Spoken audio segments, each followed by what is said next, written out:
Vipi mke wangu? Mpatwa na nini? Haya mume wangu, kipenzi changu. Nimeota njozi mbaya sana. Na naogopa. Naomba unikumbatie mume wangu. Kumbatie sana. Kila nilikwambia mke wangu, jukumu langu kwako ni kulinda maisha yangu yote. Zaidi pale unapokwambia. Nakupenda sana. Nakupenda mume wangu.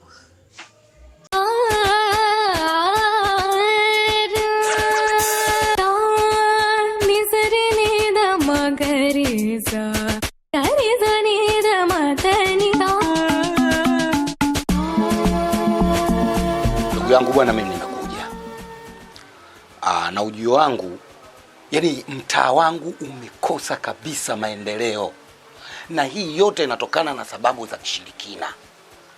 Na kama unavyojua, serikali yetu haiamini kabisa masuala ya ushirikina.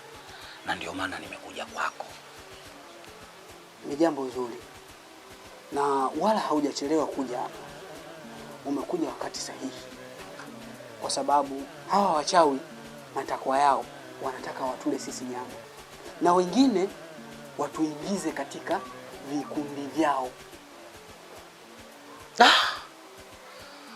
Unajua maneno yako yanaanza kunitisha. Lakini hapo ndo unapokumbuka maneno ya wahenga. Ya kwamba vita huwa haikimbiwi, bali vita unakabiliana nayo. Sasa mimi nimejitoa muhanga, nipo tayari kukabiliana na hili swala mpaka litakapofikia mwisho. Vita ni vita mura. Na kama wameamua kuleta mapambano kwetu, huu ni uwanja wa Nangwanda sijaona. Mimi niko bega kwa bega na wewe kuhakikisha hili tunalimaliza.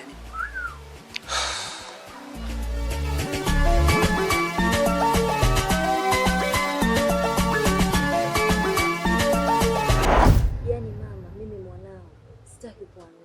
Sijui ni ndoto ama ni kweli. Yaani mpaka kuna mida naofia ninapomuona mke wangu, kanamuona kama mtu mbaya. Hilo mimi nililihisi tangu siku ya harusi. Yale mambo sijui ni mila, sijui ni matambiko, mpaka nikawa nasema kimoyomoyo, mwanangu ameingia nyumba ya sindano. Sio mpaka uumwe tu, ni sindano tu mpaka mwisho wa maisha yako. Oh, bamkwe. Shimako. Marahaba. Hebu sogea hapa makeko tuashe.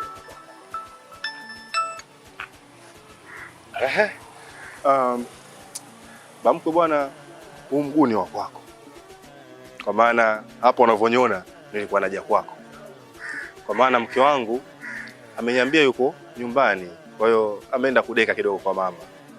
Kwa hiyo na kama unavyojua tena, funguo ya nyumbani pale ana wewe. Kwa hiyo mimi naenda kupata funguo na mke wangu. Unanifurahisha sana kijana wangu. Nimerudi kwako mama. Nilimpenda bwana, nikamng'ang'ania kuwa naye. Mimi ni mtoto kwako mama. Haya, utaukata mkono baada ya kunyea kiganja mama? Utu uzima dawa. Mzazi ni mzazi tu. Kamwe nazi haishindani na jiwe. Sasa mama, utanisaidiaje? Nifuate. Mchawi hana maana huyo, mchawi hana huruma, mchawi yoyo. Unanifurahisha sana kijana wangu. Huo mguu utakuwa wa mkeo kwa kuwa yeye ndio hitaji la moyo wako. Ila nikwambie kitu kimoja mkwe wangu. Unajua Mungu ana kusudio lake. Hata mimi nilikuwa nimetoka kidogo nyumbani, lakini toka niliporudi sikuwakuta.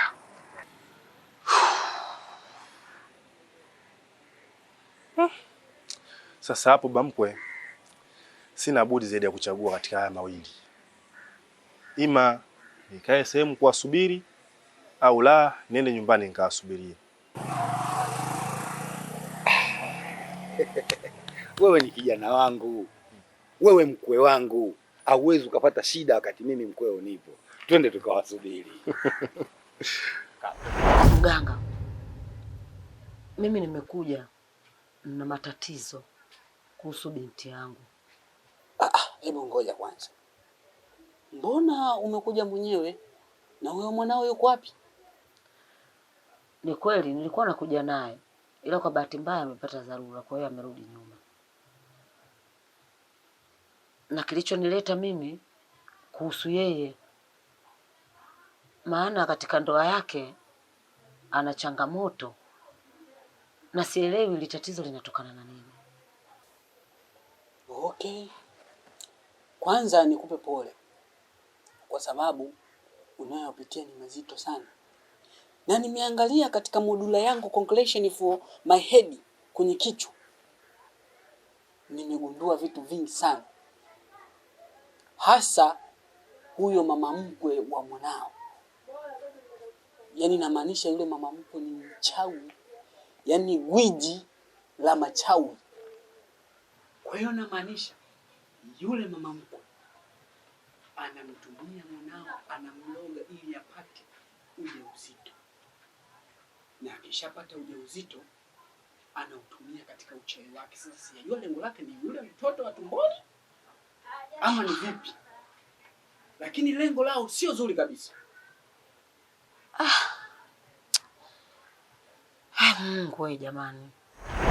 Wewe, yani kumbe muda wote mimi metulia hapo ananitia muziki wao ananiambia taarabu mtu wa kiume. Wewe ananiambia nisikii basi. Oya.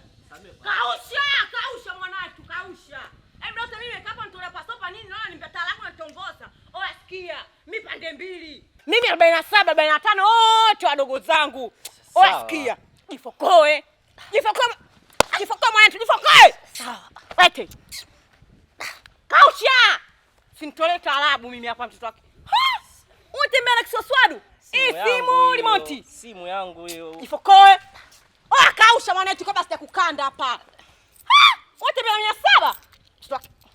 Oya chini. Chini mwanangu. Chini. Chini hapo, chini. Sikia. Tunacheza michezo ya shule. Kichura chura. Twende. Kichura. Oya, kimbia. Sawa. Kimbia. Oya. Kimbia fanyaka. Oya, mimi kimbia. Oya, ndakuja mwanangu. Oya, mimi 47, 45 wote wadogo zangu. Mimi pande mbili mwanetu. Tutakuma tena kiswaswadu. Oya, au nije? Oya, nije. Wewe kilaza wewe boya. Mganga, hapo sasa napata picha. Haya mambo mimi niliyaona tangu siku ya ndoa ya mtoto wangu. Kuna miujiza nilikuwa naiona katika nyumba ya yule mama, ila sikuyatilia sana maanani. Nikajua labda pengine ndo mila zao, lakini kwa hicho unachoniambia tayari nimeshapata picha. Sasa yani mimi hata sijajua kwa kweli, kwa nini mwanangu anamkosi kiasi hicho? Kwa nini? Mimi mwenyewe nimezaa mtoto mmoja, baada yeye ndo azae aniletee mimi wajukuu. Leo huyu mama anataka kumfanya hivyo mtoto wangu. Kwa nini ndoa yake inakuwa na misukosuko kiasi hicho? Wezie wanaolewa katika ndoa zao, mbona wanaishi kwa amani, wanadumu vizuri katika ndoa zao? Kwa nini iwe ndoa ya mtoto wangu?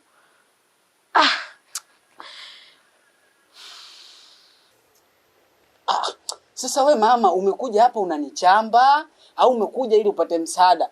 Mbona kama unanifanya mimi ndio nilokuloga? Una matatizo gani? Nisamee mganga, ni hasira tu. Sasa sikia, una 2000 hapo ninunue miogo, maana njaa inaniuma kidogo, tufanye matambiko.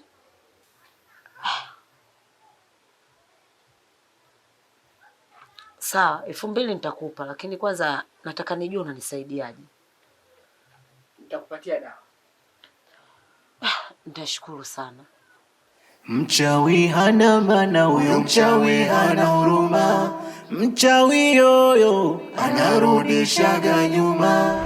Tunaloe mwipe kama jogo, wi mama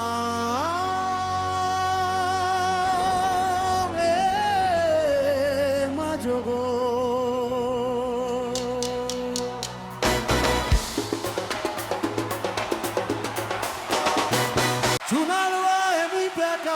majogo. We mama,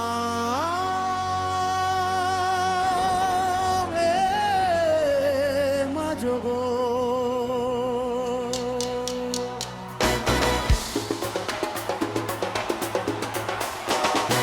Tunalwa emipeka majogo. We mama,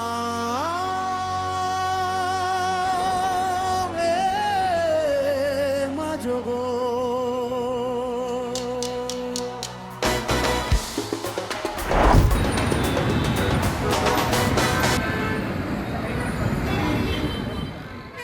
Kwani sultani wangu, kimekukuta nini leo wa ubani wangu katika yuko safari yako? Hebu niambie. Unajua mke wangu, mara tu nilipoanza safari yangu kutafuta, yaani mke wangu, ilikuwa ni kama komedi. Mara tu nilipoanza safari yangu kutafuta, nilikutana na mzee Kituko. Haya, tuanzie hapo. Mzee Kituko ndio nani? Mzee Kituko? Mzee Kituko ni baba yangu mkwe, baba Maya, kidume cha zamani kilichopambana kikahakikisha kinaniletea mrembo. Tena sio mrembo tu, mrembo mtawala wa maisha yangu, mmiliki wa moyo wangu.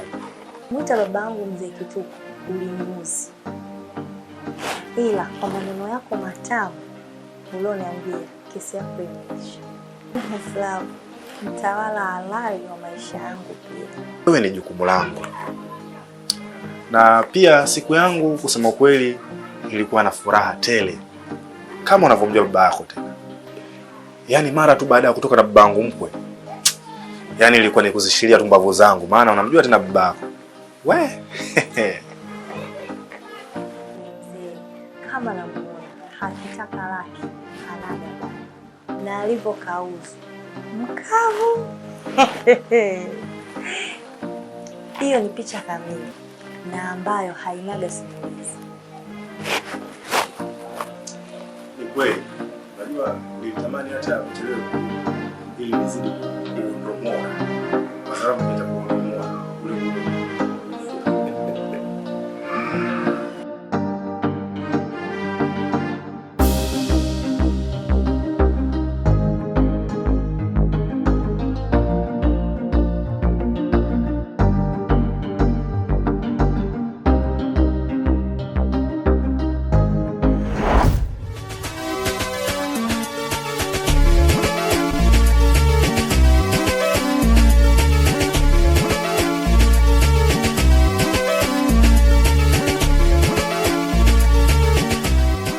Saizi. Habari yako? Salama. Hivi mnatafuta nini? Unajua watu wanasema mgaga anaupwa hali wali mkavu, lakini nyie mmeula mkavu. Nimetembea sana nikapanda vilima, nimeona mengi yalikuwa nikima, lakini nataka kunichezea mimi mtu mzima. Unajua mzee wangu, unazungumza afu sielewi unamaanisha nini ama kuna kitu gani kimetokea. Wewe si mwenyekiti wewe? Na kwa nini unaendekeza ushirikina? Shirikina sana wewe. Mimi nataka niwaambie, nimetembea sana na nikapanda vilima, nimeona mengi yaliyokisha nikima. Nataka kunichezea mtu mzima. Na nyinyi sawa sawa na watu wanakwenda sokoni, waingie ndani wanakuta vitu vya nje vilivyooza. Huko mnakwenda. Taarabu za nini nyinyi mnazitafuta? Hizo taarabu zenu za kitoto tu. Mnahangaika sana. Lakini mzee wangu, mbona unaongea maneno mengi sana mazito? Kwani tatizo liko wapi? Mke wangu, sikiliza nikwambie, kwenye unaposikia kila kwenye msafara wa mamba na kenge wamo. Sasa huyu ndio kenge mwenyewe. Utajua tu. Sababu utajua tu. Mnahangaika kutafuta mambo makubwa nini? Unapokwenda atamsaidia nini yule? Atawasaidia nini? Umelala usingizini, unaota ndoto, una mamilioni. Ukiamka unazo? Ujanja wako nini? Wewe unaona hii gari kubwa nzuri ya kununua, kikurupuka sio gari nzuri kubwa ya kununua wala nini. Huko mnakokwenda sasa, nakwenda sokoni. Tena nje ya soko. Mnaokota vitu vibovu.